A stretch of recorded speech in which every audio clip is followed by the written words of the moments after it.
ওখানে আমি এটাও শিখলাম pattern, we all have our own pattern. কীভাবে প্যাটার্ন তৈরি হয়, আমাদের 5 sensory organ through out the day information collect করছে।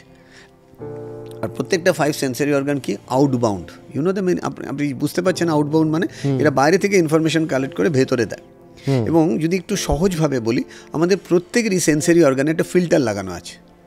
যেরকম ফিল্টার মানে অনেকটা এরকম, আমরা জানি বাবা আমার দিকে এগিয়ে আসছে মানে কী বলতে পারে। তো আমাদের প্রিঅকুপাইড মাইন্ড আছে যে আমার মা এখন আমাকে কি বলতে পারে, এখন 9টা বাজে মানে এখন খাওয়ার টাইম, মা কি বলতে পারে। বা সকালবেলা 5:30টার সময় হঠাৎ করে বাবার গলা শুনতে পাচ্ছি, মানে এরপরে বাবা কি বলতে পারে অলরেডি আমরা জানি।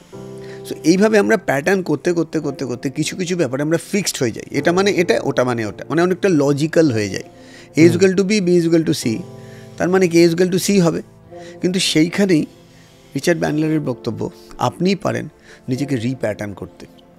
মানে 2 আর 2 4 জায়গায় 2 আর 2 22, বা যেভাবে তুমি ভাবছিলে সেটাকে চেঞ্জ করে দেওয়া। যেরকম প্রেশার ওয়ার্ডটা সোকল সবাই ভাববে উফ যা প্রেশারে আছি আমরা, দিনে অনেক সময় বাংলায় কিন্তু অনেকে আমরা এই ওয়ার্ডটা বলছি, যা চাপে আছি আর বলিস না, চাপ খেতে খেতে চিড়ে চাপটা হয়ে যাচ্ছি, বলি তো আমরা অনেক সময় বিভিন্ন লাইফের বিভিন্ন ফেজে কিন্তু আমরা বলেছি। কিন্তু প্রেশারটাকে ওনার ভাষায় খুব সুন্দরভাবে রিচার্ড ব্যান্ডলার আমাদের শিখিয়েছেন যে pressure is a privilege, because diamond create from pressure. So কয়লা আর ডায়মন্ডের কথা হচ্ছে।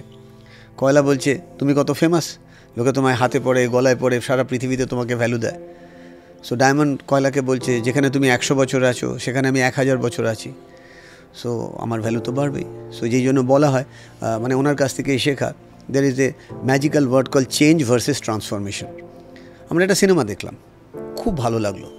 ইভেন আমাদের পডকাস্ট দেখে অনেকেই খুব ইন্সপায়ার্ড হবে, হয়তো দেখা শেষ হওয়ার পরেই তারা নতুন করে আবার জার্নি স্টার্ট করবে। কিন্তু কতজন আমরা দেখি সেই স্টার্টটাকে ধরে রাখতে পারে, বিকজ কনসিস্টেন্সি একটা রিয়েল এক্সাম্পল দিলে সবাই হাসবে, সবাই যারা দেখবে, বা আমরাও নিজেদের লাইফে দেখেছি কতগুলো বই লাস্ট 2 বছরে আমরা কিনেছি, আর কতগুলো বইয়ের শেষ পাতা অবধি পৌঁছেছি একবারে। রিসার্চ বলছে 10,000 লোকের মধ্যে একটি লোক পুরো বই 3 বার পড়ে।